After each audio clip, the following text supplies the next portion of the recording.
All right, let's get started. For viewers online, I'm David Hindy, partner and the VP of Design at Carbon 5, a software consultancy, software development consultancy. We're joined today by Rick Wartzman and Sarah Zaner. Thanks for joining. I'll do quick intros. If I get anything wrong, let me know. So Rick is the founder of the KH Moon Center for a Functioning Society and served as executive director for the Drucker Institute. He's a regular contributor to Fast Company and the author of numerous books, including his latest, The End of Loyalty, The Rise and Fall of Good Jobs in America. Welcome, Rick. Hey, thanks, David. We have Sarah Zaner. Sarah's Senior Director also of the KH Moon Center for a Functioning Society and the head of product for the Drucker Institute's lifelong learning initiative, Bendable, which we'll be talking about today. Before joining Rick at Drucker and the KH Moon Center, she was a senior portfolio director in IDEO's EdTech Studio. Sarah has a deep background in curriculum development, including the development of Scholastic's award-winning Read 180 program for struggling readers. Welcome, Sarah. Thanks, great to be here. So Sarah, kicking it off, what is Bendable? Tell us a little bit about Bendable. What is it? Bendable is a lifelong learning system that allows all residents, no matter their background or age or level of formal education, to acquire new knowledge and skills through online courses as well as in-person learning opportunities. And you can find us at bendable.com. You'll see the implementation of Bendable specifically for the South Bend community there at bendable.com. And you can learn more about us at the Drucker Institute's website. And if you want to go directly to network.bendable.com, you can get directly there. Thank you. And Rick, so Bendable is sort of really your brainchild. Can you tell us a little bit of the backstory of Bendable and how you first came up with the concept and how the inspiration strike you? Yeah, I think like a lot of entrepreneurial endeavors, right, you kind of start with a pain point or something that just seems off and needs fixing in some way. And so, for me, it was the idea that we're in a knowledge age. This is something Peter Drucker, the namesake of the Drucker Institute, who's kind of work and worldview and 39 books are the foundation for a lot of our core thinking. I mean, he started writing about being in a knowledge age in the 1950s. And so we're knee deep in a knowledge age, right? Where knowledge is even more important than land, labor, capital, just as an economic matter. And it's hugely important as a societal matter, right? And people finding dignity and fulfillment in their daily lives so often hinges on their access to skills and knowledge. And yet, so many people are doing without, and we're in the middle of this knowledge age. And what I began to notice based on some book research and just thinking is, everything seemed to be running the wrong direction in terms of the macro trends anyway. So employers by and large, over the last 40 years have been spending less on training for workers, particularly frontline workers. Federal spending on adult education has been declining. Public education dollars in real terms have declined over the last 10 years. So it's like, man, we're supposed to be in the middle of this knowledge age, and like, what's going on? It all seems backward. At the same time, we know that there are a lot of great learning resources out there, really interesting innovations that have happened online that have, presumably made access easier for people to tap into great courses and so on. And so I started to think about what would it look like if you brought all these resources to bear in one community and really focused on trying, as Sarah said, to create a city of lifelong learning or community of lifelong learning. What would that mean? What would that look like? And that led us to South Bend, Indiana, where we've launched Bendable as our first city of lifelong learning. And the Drucker Institute, we had done some other work in South Bend, so it was a pretty natural place to go. And it's a great city in terms of an innovative spirit under Mayor Pete Buttigieg, and who was the mayor at the time that we launched the project, and a great size, 100,000 people, so a place you can really get your arms around in terms of scale. Great, thank you. And as you mentioned, so Bendable launched in, what was it, June of this year, in pandemic times. Maybe Sarah, what's been the response in the community since launch? It's been really great. Yeah, we had always designed Bendable to be a part place-based and part digital system. And we really wanted the technology to be used to connect people. So connect people to content for sure, content that's out there.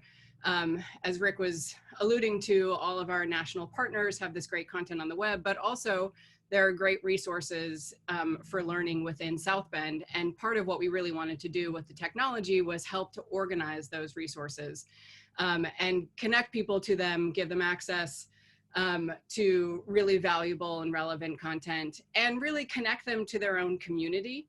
And then COVID hit, and we realized, hey, we're not going to be able to launch the place-based part of this program in the same way that we wanted to.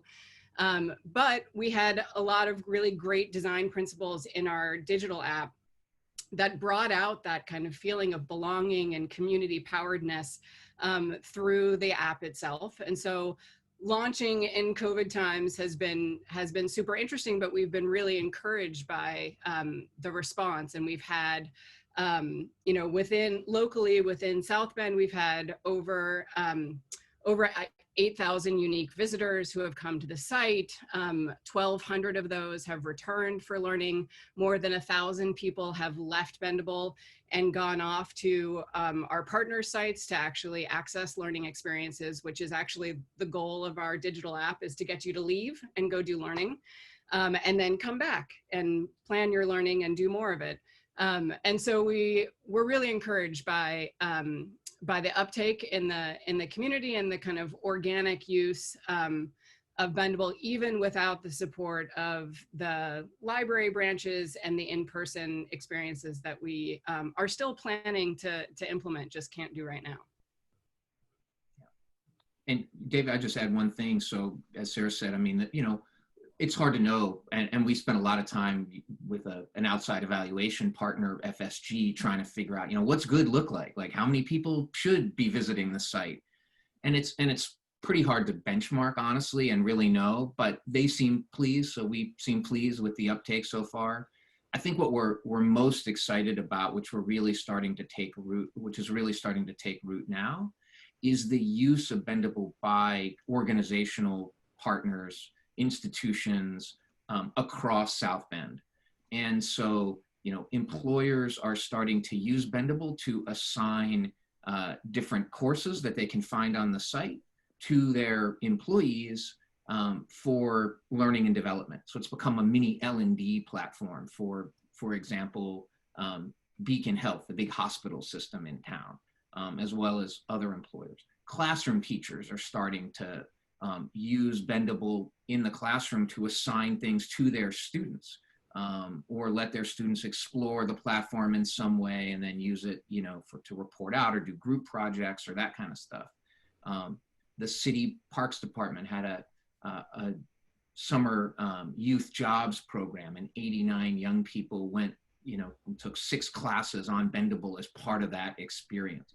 So what we're seeing is that all kinds of stakeholders across the city are starting to kind of hack Bendable and figure out, with our help, how to leverage the system and meet their own missions, meet their own goals, and weave it into their own programming and activities. And that is really starting to take off through the hard work of some of our colleagues on the ground, and through the library in South Bend, which is really the public face of Bendable in the city, and the steward of the system locally, and their hard work starting to really pay off in that way. Yeah, we've seen, I think both of you know, we have this free tool called Stickies, which lets you do Post-its on a wall virtually. We use it for like our retrospectives, and you can use it for affinity mapping. And we saw like usage spiked in March with all these tech companies doing it. And then now again, and we think like teachers might be using it too in some classrooms, where like these, providing these tools, especially free tools for folks. It's been really interesting. I'm going to hop around. I have like a more meaty question, thinking about these like pandemic times. Rick or Sarah, do you think that that these stressors are creating new challenges and opportunities, or is it more like accelerating, I guess, trends in the workforce and highlighting existing like fractures in our system. What's your sort of take on the trends right now? I'll let you start. I'd say both end. Yeah. And I think it's both things. So, I mean, just in terms of what we're seeing for Bendable, I mean, it's in some ways you could argue this was an incredibly important time to launch in June. People need upskilling and reskilling more than ever. You know, there are indications from some of our content partners. So, right, we have 20 content partners on the site, about half local and half national. Particularly the national partners that are all oriented online, right? You know, Penn Foster and Study.com and edX and CellEd and so on. You know, by and large, and particularly after kind of the initial shock of the pandemic, not surprisingly, a lot of people started to go to online learning because they were stuck at home. Maybe they'd been furloughed and they were trying to use the time, or they'd been told to use the time by their employer to take a certain course. Some, unfortunately, and this obviously this trend is hardening and deepening in terms of people now being laid off permanently, and you know, if they have the means and can do it, both in terms of affordability and just the time, depending on childcare and other things, maybe turning to online courses to upskill and reskill to be in a better position when the job market turns back up. So in some ways the time was, you know, super important.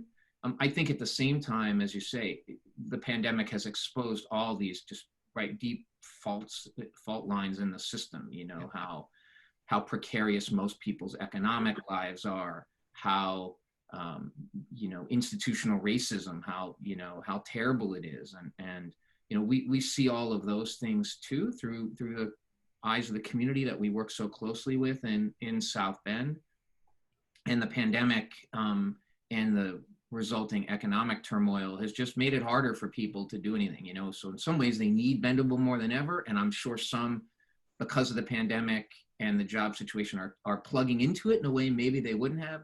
And others, probably their lives are so fragile, they can barely keep their head above water. And maybe as much as they'd want to use Bendable, there's just no time and no space in their lives to do it. So I think it's cutting both ways. Yeah, I totally agree. And I think it's been interesting to have a technology forward, you know, for lack of a better word, solution put out into the market in this space at this moment, because it is showing the, you know, obviously the urgency of upskilling and reskilling has been ratcheted up tremendously. And then when you see people's reactions to that and wanting technology to be the thing that can fix it and that can scale at this like massive speed, and it's interesting that we had already really committed to this idea of focusing hyperlocally and understanding how to scale in that hyperlocal way, which is frustratingly slow, I'm sure, for folks who are looking for an AI solution or a tech-forward solution that can just tell you the right thing to learn to get the right job that will be in place after automation or after COVID or during, you know. So I think there's been an interesting role for Bendable to play in that overall conversation, where we kind of keep reminding people, hey, there are these enormous numbers and these statistics, but there are people and communities and families and, you know, behind those statistics. And what you have to really do is focus not only on the humans, but on the jobs and the quality of the jobs and the lives that they're going to live beyond COVID. And so we've been really doubling down on, hey, you've got to do this. There's a role for AI to play in all of this. There's a role for these other, you know, job matching platforms. But our corner of this puzzle is really about helping to build resilience in a community. And it's been a great moment for us to be able to like stick to that. And some people really get it. And others are looking for the really fast scaling solution, and they can look elsewhere. Yeah, I think, you know, I would just say amen to all that. And really, David, in the sense too, you know, learning's hard, like real learning is hard. And so we, you know, you can imagine, right? We've had, you know, whatever it is, you know, 1,000 people go off, you know, 8,500 or so local people come to Bendable, over 8,000 come to Bendable, more than 1,000 go off and learn things at partner sites. Like, we think that's great. We're a long way from the promise that some are making. We're going to upskill 25 million people by the end of the year with new digital skills. And that's what some, organizations are saying. We look at that and we just say, with all due respect, like, how much real learning can be going on there? That we know, again, from working on the ground and being involved with real people and real people's lives, working through partners like Goodwill and the United Way and neighborhood associations and church groups, that for most people, that's just, 25 million seems unrealistic to us, to be honest. Learning's hard. Building resilience in a community is hard. Learning is just one piece of a bigger solution that needs to happen in so many, neighborhoods that have been underserved for so long in cities, communities across America, right? Along with all kinds of other things. It's a piece of a puzzle, along with the need, as Sarah said, for good jobs and childcare and transportation and more green space and healthier food and all these things. We just think that there's a lot of over-promising that with what technology can do. As important as technology is, and as great as our digital platform is, it's wonderful. But it's just it ain't going to happen that fast. There's some interesting stories about that design, the sort of discovery and research arc of the project, and thinking now about things like equity-centered community design, co-design, designing with, designed by the people impacted by our designs, and some stories around the user research and engaging the community. Can you share a bit, Sarah, about that process and how your team learned and changed along the way? Yeah, for sure. I really think there's an emerging craft and discipline in the design community, and certainly at IDEO, around community design, community-based design.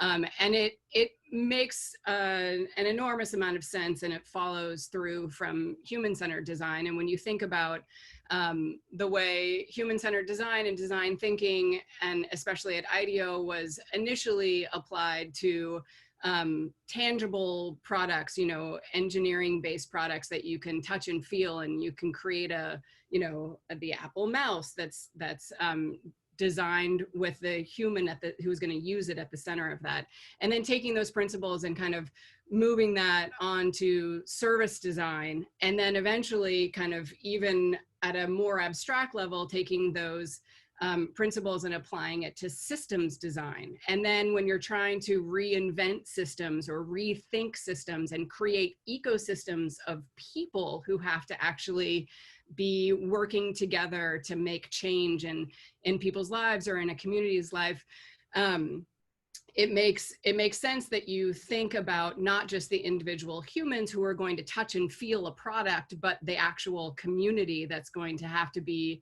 engaged and activated to make change happen, to make this thing work. And so it's been a really cool thing to see this craft and this discipline kind of emerge in the overall design community. And I know that IDEO still holds up Bendable as a systems design project, and as a community-powered community, like a great example of this idea of community design. I always think of IDEOs, it was like, we can design anything, and Carver 5 is like, we can build anything. But then you start to ask questions like, am I the person to design this thing or to build this thing? Or maybe I'm not the appropriate one, and I need to find a way to step aside and give the mic to someone else. That's a really interesting process in our communities, for sure. Thinking about that, sort of entering the build phase, when we were, you brought Carver 5 in and had multiple partners at FSG, and we started to have all these people providing content. What was that like, Rick, to juggle all these different partners and different processes, and having things like a storming phase, I guess, and what advice do you have to others, like working with outside consultancies like that? That's a really interesting question. I think, for me, so if I was sort of the, in some ways the orchestra conductor, I guess I tend to operate with a few things in mind. So one is trying to really be purposeful, intentional about who joins the team. So just one, I want to have people join who I really want to work with, and spend time with, and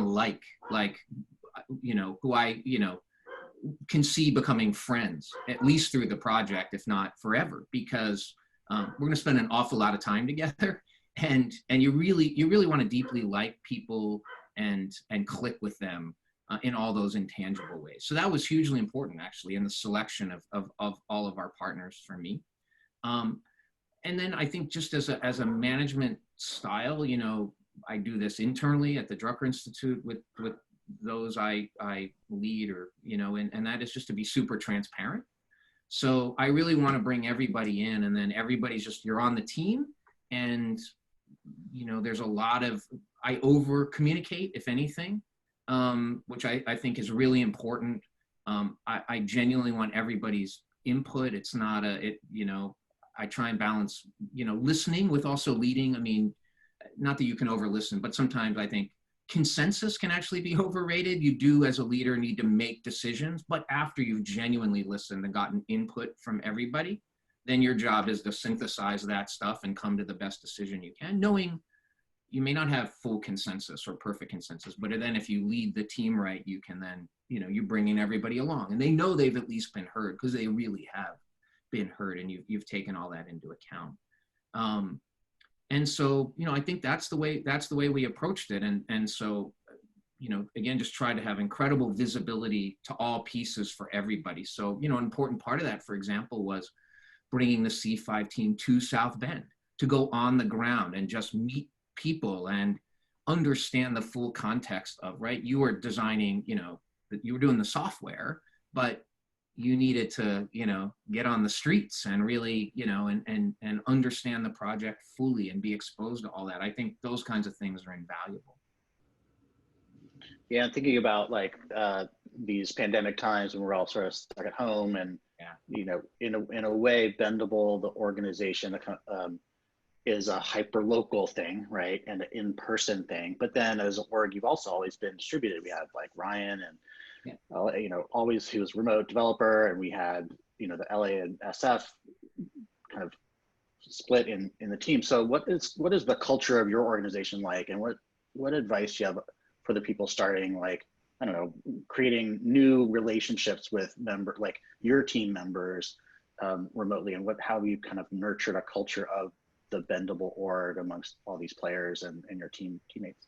Yeah, I'll let Sarah speak to that, because she's relatively new, but came from maybe a different culture. And I'm actually curious what you've seen, as somebody coming to it. I think it is really interesting watching.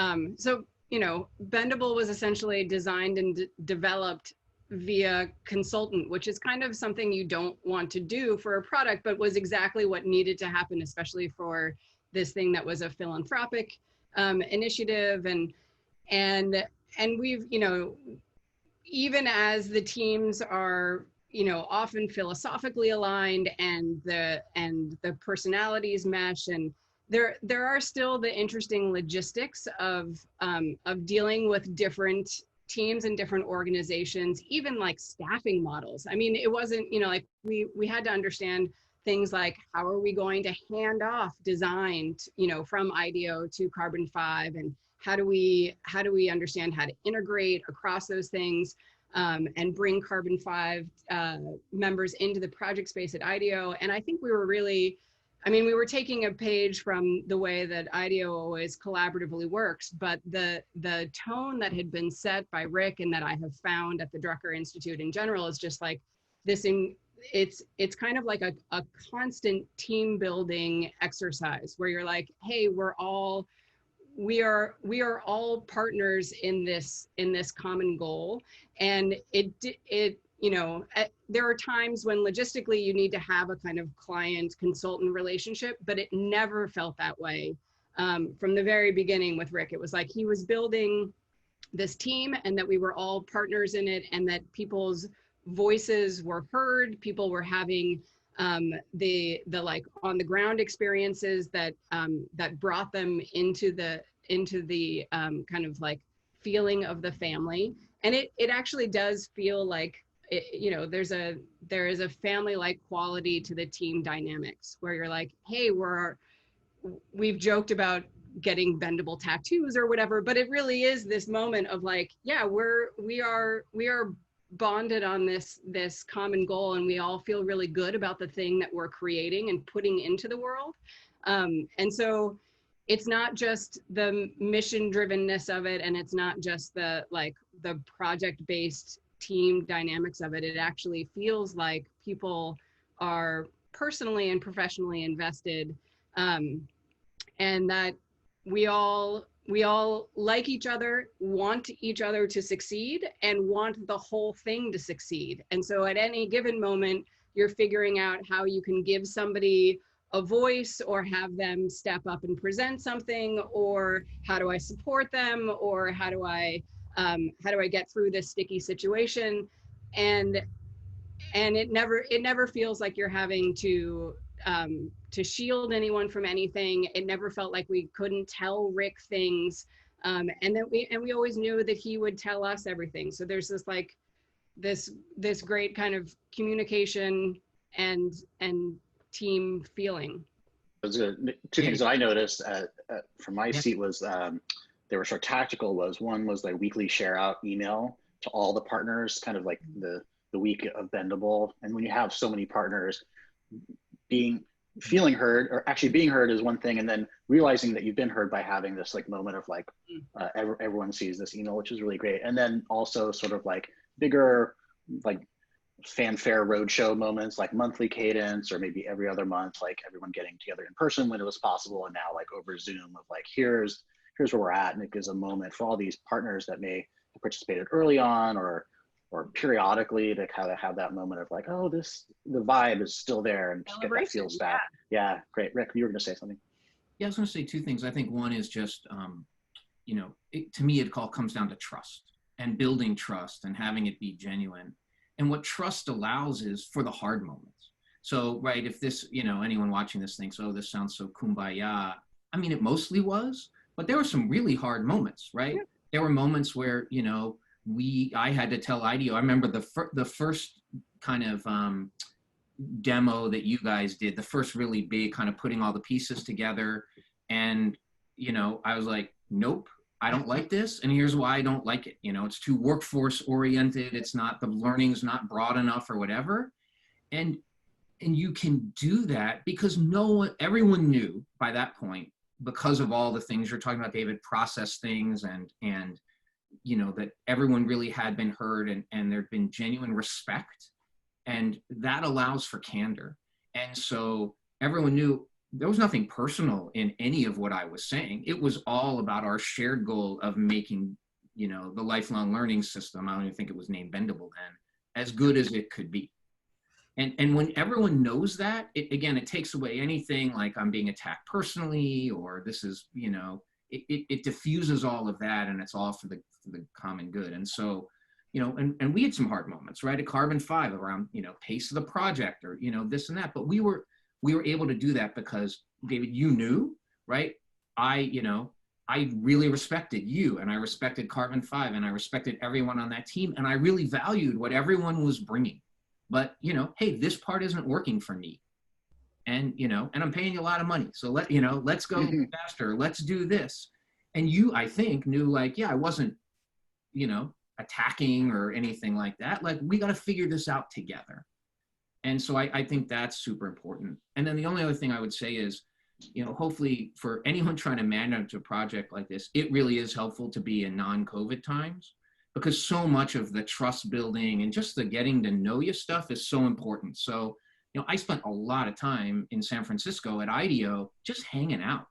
I mean, sometimes I go up for a formal meeting, but I'd always then take an extra half day or a day and go have dinner with Sarah or the team, or just be in the studio and even check out other stuff they were doing so I could learn something. And same thing, right, David? I would come up and hang out at C5 and just have lunch, right, with you guys. And anyway, those moments are super important for a big scale project. Yeah, and I miss that. I miss the smells of the offices. I miss the hangouts. Just looping around back to this future of work thing, Rick. Like, what what will stick and what will go back to the way it was? Like, what you prognosticator? What do you think? What things will we keep from these times, and what things are you excited to just get back to quote normal? I think we're going to come to some middle ground, is my sense. Well, first of all, I should say, look, for those of us who can even have this conversation, we are incredibly privileged and lucky, right? There are a lot of people, even now, in putting their own health and safety at risk, who are in quote unquote essential jobs, right? And, right, we used to just call them, low wage workers who need to go out into retail jobs and, food prep jobs and warehousing jobs and transportation jobs, and really are putting themselves in danger for very low pay, and they have no choice. And so, that we can even have this conversation is a privilege. But I think for those like us, I think that the working from home thing, there are some advantages to it. And yet, as we've described, the being connected in person thing is irreplaceable too. And so my guess is that most organizations that can do it will find a middle ground. Will end up providing more flexibility to their employees. You don't have to be in every day, but we'd like you to be in X days a week, or the office is always open, and we want to make it as welcoming as you can for team meetings and, for coming in for special things when you need to. And, I've seen some real estate, like corporate real estate firms and design firms predict the overall footprint won't actually go down, or it'll go down by a very small percentage, because you may not have as many people in the office at the same time because of that newfound flexibility. But when you're there, people also want to be more distant from each other. They're not going to be piled on top of each other because of maybe, future pandemics or getting through this one. And so they'll be more spread out through an office, and you'll need the same overall footprint. So I don't know how much things will really change overall, maybe just a bit more flexibility through the work week. Yeah, that's a great point about the knowledge workers or whatever, remote capable jobs. It's a very different world for us. So I'd like to hear what's next for Bendable. Like, what should we be on the lookout for, like feature wise, or the organization? What's next? What you can share, what's not under embargo. So we had a couple of hunches feature-wise that we thought would be the first kind of on deck post-launch that we'd want to tackle, and those were around. We could see that organizations were going to want to be able to hack Bendable, as we say, and use it either as an L&D platform or to support learning for their constituents or the folks that they serve. And all of that leads towards the idea that we could imagine users wanting authoring capabilities. So we haven't gone all the way to allowing users to create their own community collections, et cetera. But we did create a new section or tab of the Bendable app called Community, and we're basically allowing organizations, and this could be a nonprofit, a school teacher, it could be a religious organization, or like a workforce development group in South Bend. We're allowing them to have their own little kind of browse category where they can curate the learning that they want to assign or to support their folks moving through. And so this is our first step into more of the learning management features that we could imagine could get much bigger with Bendable. I just have a couple of last wrap-up questions. So what are you reading these days? Give us a plug for like some book or podcast that you think is really great, and maybe like what are you binging on Netflix, or what are you doing to just stay, what's your comfort food, and what's your like when you want to learn something recommendation for us? Sarah, go ahead. I'm reading the 5th season, and I'm doing it in an actual book. I am normally a Kindle reader. Yeah, this was, in some ways, this is my reading and my binge.